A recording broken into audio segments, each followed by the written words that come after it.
So probably one of the most insane deals in all of audio. This is the Fiio FT1. This thing is pretty insane because honestly, this headphone has basically everything you want in a headphone for a really, really good price of $150. So the first thing that makes this thing super insane is just the cups. This thing has wooden cups, which a lot of other headphones are priced way more expensive than this, but you can get real wood at just $150, which is pretty insane. But that's not the thing that really sets it apart. It's the sound, right? The sound of this is really, really insane. So this thing is what I would say bass optimized. This is probably one of the best bass quality and quantities you'll ever get in like any headphone. This thing is pretty ridiculous. So I think this combination of two things, right? So this thing has 60 millimeter drivers. Bigger drivers equals better bass. But the other thing is the drivers are actually biocellulose drivers, and those drivers are actually known to play bass really, really well. They're your kind of like a paper-like, I guess, diaphragm, and a lot of speakers actually use this similar like biocellulose drivers to play the bass because they're better at basically giving you that feeling, moving the air, and to get a lot of that like physical impact. But this one also digs really, really deep into the sub bass and the mid bass, so you get a lot of bass in general. I feel like a lot of, I guess, dynamic drivers don't give you enough sub bass, but this one gives you a really, really high quality sub bass and a bass quality that is just honestly insane on any headphone. You can really feel the vibrancy, I guess, of the bass. Like a lot of people call it bounce. You can just hear all of it as the bass is just, I guess, bouncing. It's pretty insane how well this reproduces bass. It's probably my favorite thing about this headphone, but this headphone isn't just like a one-trick pony with only bass and nothing else. This thing actually is a pretty balanced headphone from bottom to top, and that also kind of makes it kind of stand apart as well because it's also balanced really well with the, I guess, neat trick of having a wonderful, wonderful high quality bass. Now, it just doesn't even end there, right? Because this headphone really has even more qualities about it. So if you just look at the build quality of this, right? So besides the wooded cups, we have, metal bands, so these won't break. So they actually not all plastic for $150, like some headphones I have reviewed. And a lot of those studio headphones for like $150 are all plastic. This one has, nice extensions. This has all the adjustability that you could ever want. As you can see, you can kind of turn, pivot, swivel, and it even has the nice kind of headband above, which is padded well. And this headphone is actually really not that heavy as well. It's about like 350 grams. So this isn't really like that heavy in your head, and it feels very comfortable to wear with this kind of pleather kind of ear cup, as well as the inside being a little bit of a, I guess, fabric right here. So it allows it to not get hot because some people don't like foldy leather ones because their ears get hot. This one kind of avoids that with its design choice. So the other insane value that this gives you is honestly the case, right? The case, it comes with a case at $150 that is this good, this sturdy. It's already insane. But it also comes with two cables inside, so you get a balanced cable and a 3.5 millimeter cable all inside the all-inclusive price of $150. Like, I just don't understand how they can give you so much for that price. Literally, like they did so much. It's insane to like not get this headphone. Like this thing really like punches above its weight. Like it really shatters like the term value in my opinion. Because this thing just gives you so much. It's like it just makes me so happy to just like have this in my hand. And I can just easily recommend it because it's honestly absolutely just stunning. It really knocks everything out of the park. And I'm not even done talking about it yet because there's still more to this headphone. It's just like insane, right? So if you look at the design of this headphone, this is what I think might make it really good for competitive gaming or has really good image placement. And well, the soundstage on this is also really good, right? Because with 60 millimeter drivers, you really have really tall sounding music, and all your sounds are really tall because of the driver. It's not as wide in the sense because it's still a closed back headphone, so it's not gonna be as wide sounding as like an open back headphone. But your soundstage is definitely really tall, and the imaging is honestly excellent. So if you kind of look at these, ear pads, you can see that they're thicker in the back, and then if you go to the front, they are kind of thinner with this little bit. So this thing has angled pads that kind of direct this headphone a little forward, which helps with your imaging.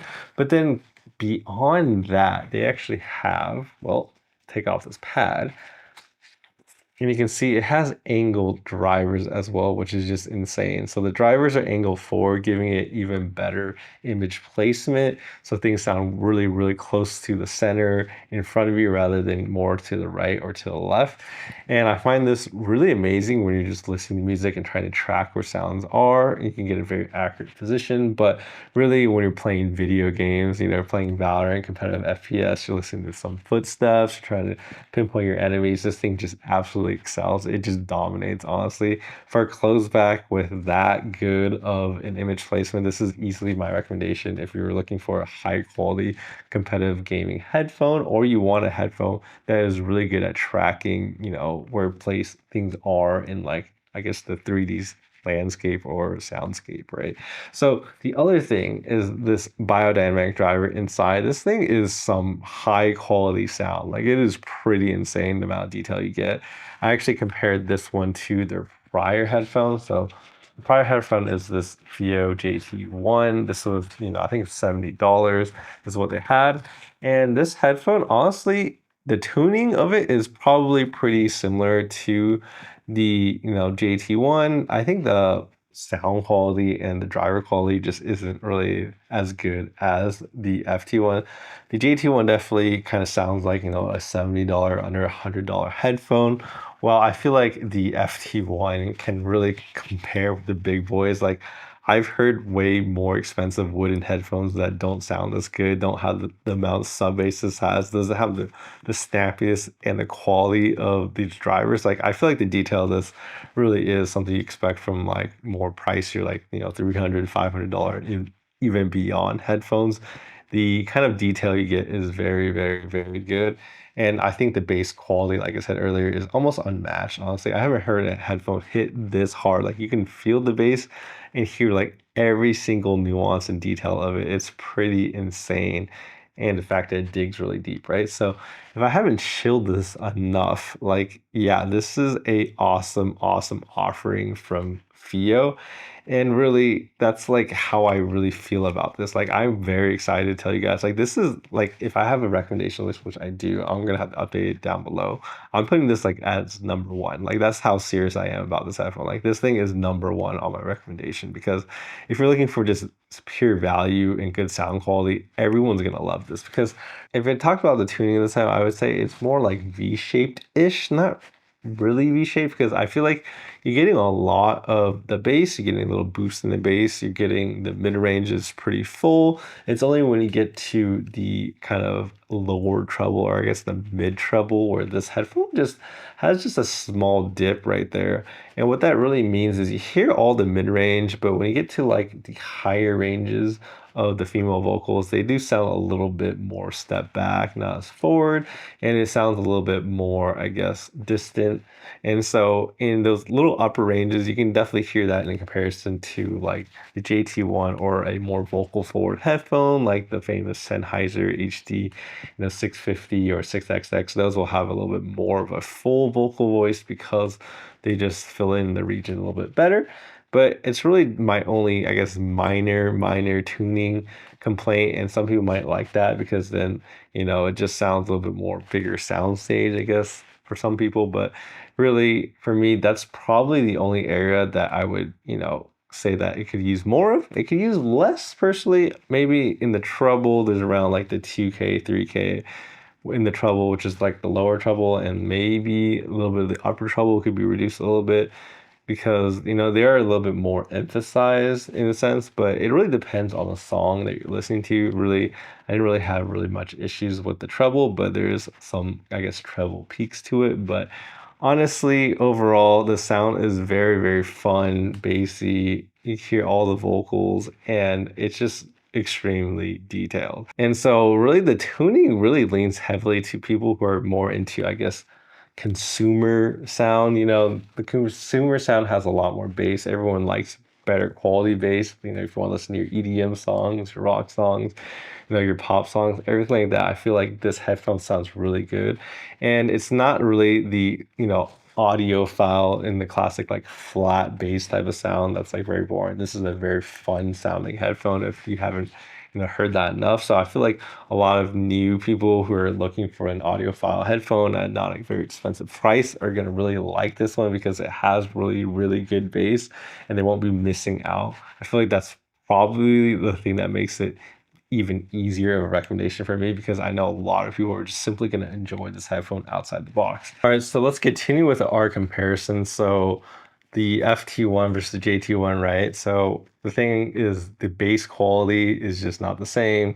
The resolution not the same. The JT1 is basically, or I should say the FT1 is basically a straight upgrade of the JT1 with just a little bit less treble, but I could see some people liking the JT1 tuning a little bit better if they like treble more. So that is probably one reason to go for it. And obviously it's $70, right?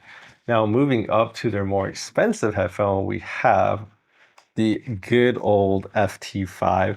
So the FT5 is definitely higher in their lineup. So we have the FT5, which is their, I guess, most expensive headphone, I believe. And it's a planar headphone, so it's different, and it's an open back headphone. And honestly, when I compare these side by side, I always thought of the FT5 as like a bassy headphone that's fun and dark, and it has a very warm type of sound. I feel like the FT1 really takes like the cake when it comes to like just bass. Like I thought the bass might be better on the FT5, but I was definitely wrong. The bass is actually significantly better on the FT1 and it's like a lot cheaper. It's like 150 and it's like $500. So if you're really just looking for a bassy fun time, I think the FT1 really wins. In fact, the tuning in general of the FT1 is just actually superior to the FT5, which is just hilarious in my opinion. So like you could almost just not need to buy the FT5 because that's how good the FT1 really is. So like yeah, I feel like it really is the headphone I would actually choose if I had to choose between these two, which sounds kind of crazy when you think about it, but that's really how good this one is.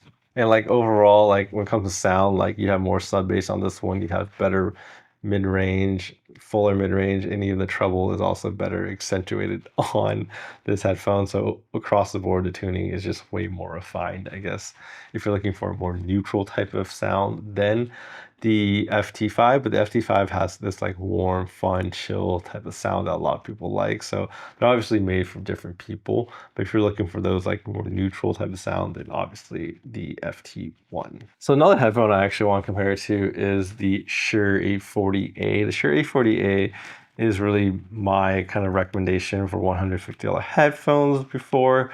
And this headphone is honestly really detailed. It has actually really nice sub bass, has a pretty good tuning. But I mean, if you just look at the build quality of this, I mean, it's pretty funny, right? Like this is completely plastic with a like really kind of crappy like cloth top for the headband. It's not really built as well as the FT1, right? The FT1 just blows it apart. It has metals, it has woods, it has just more premium materials in general.